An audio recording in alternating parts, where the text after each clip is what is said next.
in the parking lot where the tent revival was. I've bought drugs in that parking lot, and I've sold drugs in that parking lot, and I've sat there and I've done drugs in that parking lot. And if anybody ever told me that I would be sitting in a baptismal in that parking lot and it would change my life, I never would have believed them. And God literally in these past 74 days has blown my mind.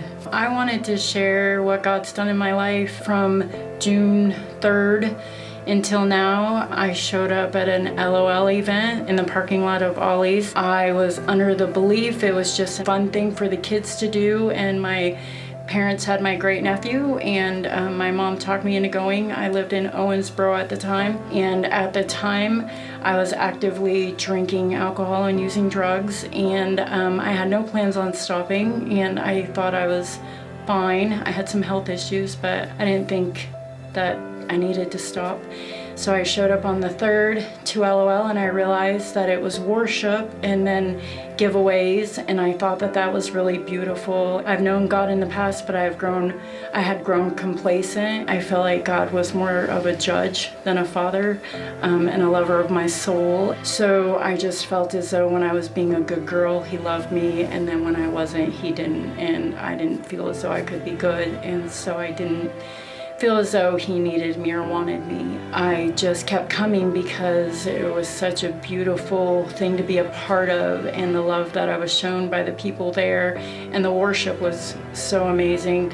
But I continued whatever I was doing when I wasn't there, and I was encouraged to come back on Saturday, and I was thinking I couldn't. I didn't have any clothes to spend the night. All the excuses. Somebody reached out to me and actually brought me a beautiful bag that had very nice clothes in it. I was able to stay overnight in Radcliffe and come back on Saturday. On Saturday, I was encouraged to come to the baptism on Sunday, and I thought that would be a really cool thing to see, although I didn't feel as though I would be the one getting baptized. I could feel something happening inside of me, but I didn't recognize it for what it was at the time. And on Saturday was my last day of drinking and using. I drank during that day, and then I came to the event. I felt really encouraged to get baptized the next day, and my flesh didn't understand it, but my spirit kept telling me it was okay. I needed to go back to Owensboro Saturday so I could go to work on Sunday. So I was just like, I don't know if I can come back, I don't know, but everything inside of me was like, yeah, you're going. So I signed up for it. I went back to Owensboro, I worked on Sunday, and I got the opportunity to come back, and it's a 2-hour drive, and I actually showed up right when the event started, and something inside of me was just so excited to be there, but I didn't understand it. It was like I was two different people. One was saying to the other, what are we doing? The other one's like, well, just be quiet, this is gonna be great. On Sunday, I hadn't drank or used or anything, and I kept thinking, you know, I'm an alcoholic, I'm a drug addict, you know,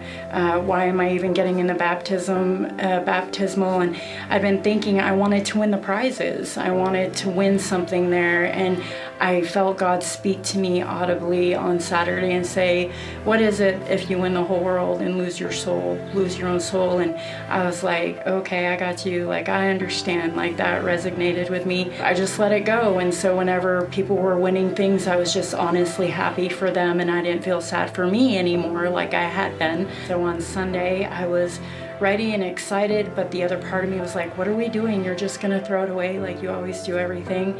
And when I sat down in the baptismal and the blow-up pool, I sat down in there, and it just washed over me, an intensity and a hunger and a desire, and I just had this intense struggle inside of me that I just wanted to be done, and without even me realizing, I was overwhelmed with emotion, and I just kept begging God that I'd be done. I just wanted to be done. I didn't want to do it anymore, and I begged God to take it away from me. And at the time that I slid over from my position to be baptized, and Pastor Terry talked to me for a moment, I just knew that I knew I wasn't alone in that baptismal, and anything that I had ever believed Christianity or recovery to be all just disappeared and everything became brand new, and I became baptized. And when I stood up out of the baptismal, my father said to me, there's someone here who wants to see you. And just by a chain of very amazing events, my spiritual mama, who I've known since I was a teenager but hadn't seen in it'd been a couple of years, she was standing there and she just happened to show up to see the baptismals. It was just like God rewarded me for her being there, and she had heard that I was a drug addict and alcoholic. And she hugged me and she loved me and she cried and she didn't even know what I was going through, and she promised to be there for me. And it's been 74 days now. I have not touched one drug, one drop of alcohol, and I've gotten the opportunity to see God truly, that he does love me, and it's not whether I'm a quote-unquote good girl or bad girl. It's I've always read the words on the paper of the Bible, but it never sunk into my heart, and I've now learned that it's became Rhema, and that's what actually affects my heart. And I've learned that I had reservations before, so when things were going good, I didn't have to go drink or use, and I could look to God. And when things were bad, I could definitely go drink and use, and I didn't need God. And for the past 74 days, I've learned that his love is above and beyond anything that I've ever understood before, and he still gave me this 10,000th chance. And I just feel really blessed to be in this position today.